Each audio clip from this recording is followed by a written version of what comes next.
Hey, this is Scott from Soar Kinetics, here to tell you about the 7 ways you can torch fat the fastest. So the first rule that I want you to follow is to lift heavier weights. Okay, so why should you go heavier? Because it boosts your metabolism. Your body needs energy to repair your muscles after you've challenged them. A well-designed workout includes heavy weights and can elevate your metabolism for up to 38 hours after the workout. So what constitutes heavy weight? Well, I tell my clients that heavy weight means you can't do it more than 20 times. Lifting heavier weights means recruiting more muscle fibers, and muscle plays a huge role in raising metabolism. A pound of muscle burns about 10 to 20 calories a day, while a pound of fat burns only 5 calories a day. That means that any growth in your muscle tissue is going to help you burn more calories all day long, when you're walking, talking, or even when you're sleeping. So typically my female clients are worried that lifting heavier weights is going to cause them to bulk up instead of tone down. I'm sure all the trainers out there have heard that a million times. It is absolutely a myth, and here's why. Muscle takes up so much less space than fat. It's more dense, and if you gain 5 pounds of muscle and lose 5 pounds of fat, you're going to weigh the same exact thing, but you're absolutely going to be physically smaller. High intensity interval training, or HIIT. If you're new to high intensity interval training, or HIIT, it's a fairly simple concept. Work harder, not longer. You exert maximum effort through quick, intense bursts of exercise, followed by short recovery periods. These intervals get your heart rate up and burn fat and calories in less time, and more effectively than low impact steady state exercise, or LISS. There are plenty of examples of different HIIT protocols. Whether you're using weights or making it pure cardio, you can do a Tabata or turn to Google or YouTube or other HIIT programs. But an easy way to understand how to incorporate HIIT into your workouts is to think about the treadmill. If your plan is to jog on the treadmill for, let's say, 30 minutes at a speed of 6 and an incline of 2, you could do that and burn some calories. But a more effective use of your 30 minutes would be to do 30 seconds at a speed of 8 or 9 on that same incline, and then lightly jog at a speed of 5 for the next minute.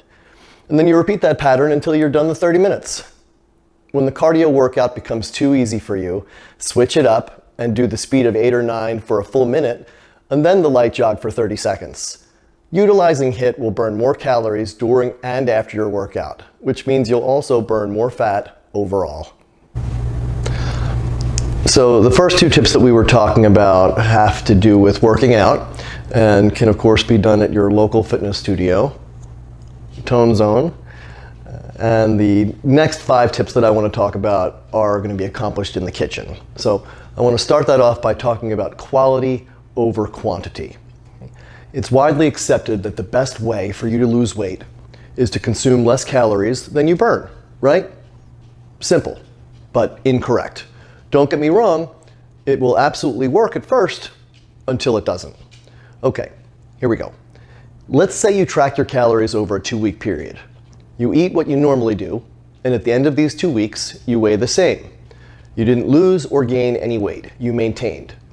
So you must have been eating at your daily maintenance diet level. How do you determine what that number is? Easy. Add up all the calories you consumed over those 2 weeks, divide it by 14, and you'll know exactly what your daily maintenance diet level is. If that number was 1,900 calories, then that's the amount you should consume each day if you want to weigh the same. So if you want to decrease your calorie consumption as a means for losing weight, we would just consume fewer than 1,900 calories, right? So now let's say you have 1,400 calories a day instead. That's 500 less calories per day, which is 3,500 less calories a week. And since there's 3,500 calories in a pound of fat, you should lose a pound of fat, or let's just say a pound of weight per week. Now let's say you're losing about a pound a week. You weighed 150 pounds at the beginning, and after 1 year, you now weigh 98 pounds. Now you've been losing a pound a week, so let's keep going. Let's do it for another year. Do you think that after year 2, you're going to weigh 46 pounds? Of course not. But why not? What that logic should point out is that weight loss, especially fat loss, is more complex than that. Our bodies don't work that way. The question you should be asking yourself is, how do I make sure I'm working with my fastest, healthiest metabolism? We know how important exercise is, but that's why when it comes to your diet, quality, not quantity, is the key. You see, your metabolism is adaptive. It's always changing, which is why major companies like Weight Watchers have changed their point system from being purely calorie-based to being quality-based. There are plenty of healthy, nutrient-dense, fibrous, but delicious foods or meals to put together. But to make a point, let's say you're eating nothing all day except for boiled chicken and steamed vegetables. I promise you, you would never have to worry about the amount. If that's all you're eating, and you're working out so your body is utilizing that protein for muscle, then your body will start to act like a fat-burning furnace. I promise you. Your metabolism will be as healthy and speedy as possible. Next on the list is eat more protein. Protein is the single most important nutrient for weight loss and a lean body. A higher protein intake reduces hunger, which is the main reason protein helps you lose weight. Also, when your body digests and metabolizes food, it burns calories during the process. This is called the thermic effect. Protein has a much higher thermic effect, 20 to 30%, compared to carbs, which is 5 to 10%, and fat, which is 0 to 3%. So this means that 100 calories of protein only ends up as 70 to 80 usable calories. Look, every calorie you consume is either a protein, it comes from fat, or from carbohydrates. And when you're living an active lifestyle and one of your goals is to stay as lean as possible, protein is the way to go. Next on the list is eating more healthy fats. What causes your body to store calories as fat rather than burn them as energy? Insulin, a hormone your pancreas secretes when you're digesting foods. Insulin is like fertilizer for your fat cells. When you eat a meal full of processed carbs, like white bread or pasta, your insulin level spikes. So the goal is to keep your insulin level down, but the question is, how do you do that? Well, you do it by eating more healthy fats. Foods rich in fat are going to help you feel full and won't trigger the insulin highs and crashes that most processed carbs do. Without insulin lows and highs, your blood sugar will be more stable and your body can access the fuel it's storing in your fat cells. Eating more healthy fats, especially fish, is a good way to help raise your good cholesterol levels, and it's one of the things that can help your ligaments stay lubricated, or else you'll be like him. Here are my favorite healthy fats. Virgin coconut oil. It boosts your immune system so you won't get sick and miss your workouts. Avocados. They're loaded with monounsaturated fat, the heart-healthy kind that lowers bad cholesterol and helps your body burn fat for fuel. Also, I should mention that my wife and I use avocado oil to cook all the time. Again, all monounsaturated and a high flash point, so you won't burn your foods. It's a great oil to cook with. Organic eggs. Stop tossing the yolk. Yolk is loaded with omega-3 fatty acids, B vitamins, choline, and other nutrients that help regulate the brain, the nervous system, and the cardiovascular system. Although claims persist that the cholesterol in eggs is bad for you, research has linked moderate egg consumption to improved heart health. And finally, we've got wild-caught cold water fish, like this salmon right here. The fattier the fish, the better, honestly. Oily fish such as salmon, tuna, or sardines, mackerel, and trout are full of omega-3 fatty acids. According to the American Heart Association, people should eat at least 2 servings of fatty fish per week.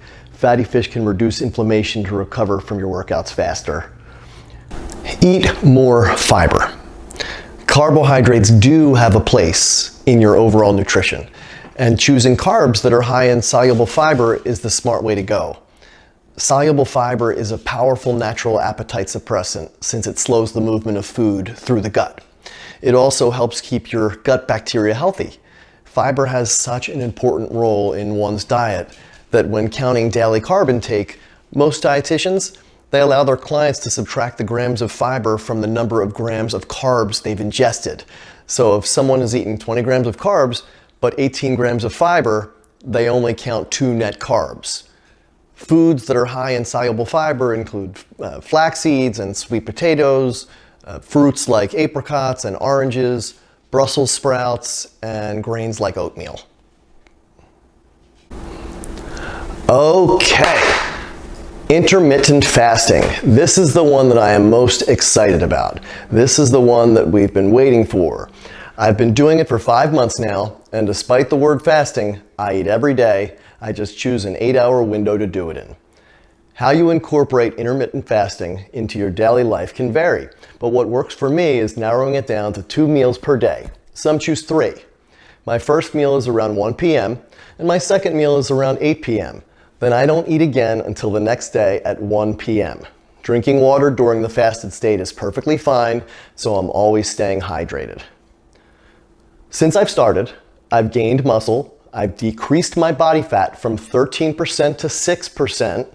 I've also increased the weight I'm able to lift in my workouts during bench press, squats, deadlifts, and I've actually been able to significantly decrease the amount of time that I spend training. How is this possible? I'm sure you're wondering a few things.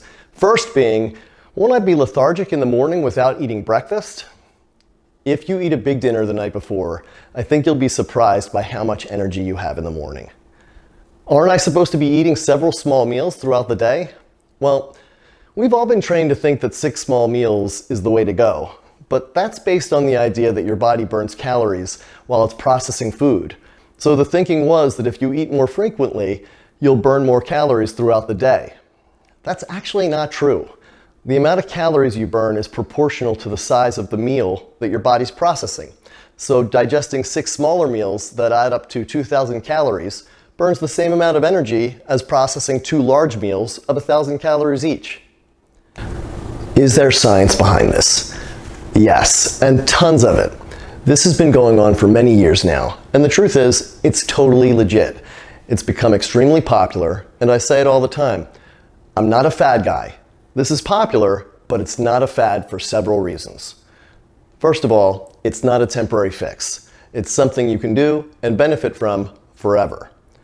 Number 2, there's no need to exclude any of the food groups. Number 3, it's easy to implement into your lifestyle. And number 4, there are tons of health benefits. Intermittent fasting is not a diet. It's a pattern of eating. It's a way of scheduling your meals so you get the most out of them. It doesn't change what you eat, it changes when you eat. Here's how it works. When your body is digesting and absorbing food, we call that the fed state. When you're in the fed state, it's very hard for your body to burn fat because your insulin levels are high. And it's very easy to gain fat. Remember what we said earlier about insulin being like fertilizer for your fat cells? So once your food has been digested and absorbed, your body goes into the post-absorptive state, which lasts 8 to 12 hours after your last meal. Then finally, your body reaches its fasted state, okay? And this is what we want. This is when your body is able to burn the most fat because your insulin levels are low. Your body can burn fat that has been inaccessible during the fed state. Because we don't enter the fasted state until 12 hours after our last meal, it's rare that our bodies are in this fat-burning mode. This is the main reason why many people who start intermittent fasting will lose fat without changing what they eat, how much they eat, or how often they exercise. Think about how much progress you can make if you incorporate intermittent fasting into your daily routine, while also changing your eating and workout habits for the better. One of the other reasons you can burn so much fat but also maintain all of your muscle mass is because when you're in the fasted state, your growth hormone levels skyrocket. Growth hormone is something we all have. We naturally lose it as we get older, so taking action to help it stay as plentiful as possible is going to help you look younger, feel younger, have more skin elasticity, and as I mentioned before, it's going to help you hold on to your muscle mass, even when you're in the fasted state.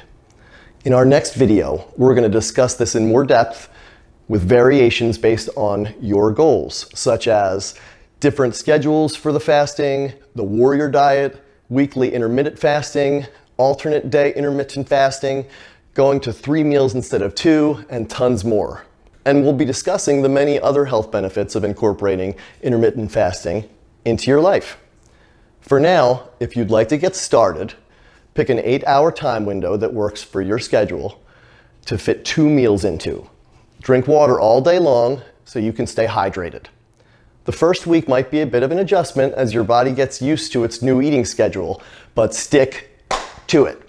Also, you can work out during the fasted state or the fed state, so it shouldn't affect your fitness routine. For now, as you get your feet wet, you should aim to generally have the same amount of calories that you've been consuming on a daily basis. Now, you're consuming them in 2 to 3 meals during your 8-hour window. If you have any questions, post them in the comments and I'll be posting a much more extensive video on intermittent fasting soon. Okay, let's recap. 7 ways to torch fat the fastest. In the gym, you want to lift heavier weights. You want to incorporate high-intensity interval training. In the kitchen, you want to think about quality over quantity. You want to eat more protein, more healthy fat, and more fiber. And the one we're most excited about, intermittent fasting. This is Scott from Store Kinetics. See you next time.